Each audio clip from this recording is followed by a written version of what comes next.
बहुत समय पहले अयोध्या के एक महान राजा थे, अम्बरीश। वे न केवल अपनी वीरता के लिए प्रसिद्ध थे, बल्कि अपनी अटूट भक्ति और धर्म पालन के लिए भी जाने जाते थे। उनका जीवन एक ही सिद्धांत पर आधारित था, जो कुछ है वह भगवान का है। वे व्रत, उपवास, यज्ञ, दान और अतिथि सेवा में सदैव तत्पर रहते। एक बार उन्होंने एकादशी व्रत करने का संकल्प लिया। नियम के अनुसार व्रत का समापन द्वादशी तिथि में एक निश्चित समय पर ही जल ग्रहण करके किया जाता था। उसी दिन संयोगवश महर्षि दुर्वासा अपने शिष्यों के साथ उनके महल में पधारे। राजा ने उनका अत्यंत सम्मान किया और आग्रह किया कि वे पहले भोजन ग्रहण करें ताकि वे नियम पूर्वक व्रत तोड़ सकें।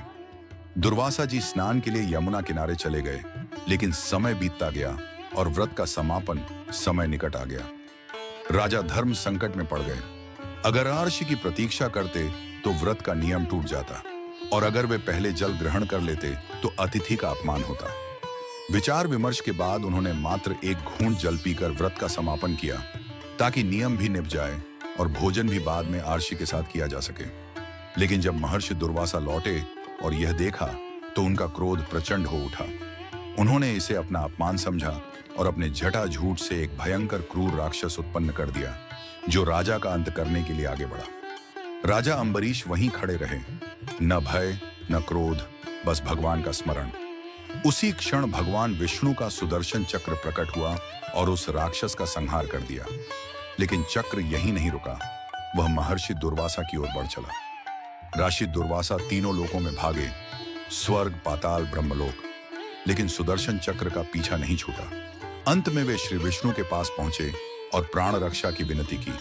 श्री विष्णु ने कहा, महर्षि, मैं अपने भक्त का अपमान सहन नहीं कर सकता। आपके प्राण तभी बच सकते हैं जब राजा अम्बरीश आपको क्षमा कर दें। शर्मिंदा और थके हुए दुर्वासा राजा के पास लौटे और क्षमा मांगी। राजा ने विनम्रता से कहा, महाराज, आपने जो किया वह मेरा अपमान नहीं, बल्कि मेरी परीक्षा थी। मैं तो आपका ही सेवक हूं। राजा ने उन्हें आदर पूर्वक भोजन कराया। इस घटना से महर्षि दुर्वासा का अहंकार दूर हो गया और संसार को यह शिक्षा मिली, भक्ति में नम्रता ही सबसे बड़ी शक्ति है। अहंकार चाहे कितना भी बड़ा हो, सच्ची श्रद्धा के आगे झुकना ही पड़ता है।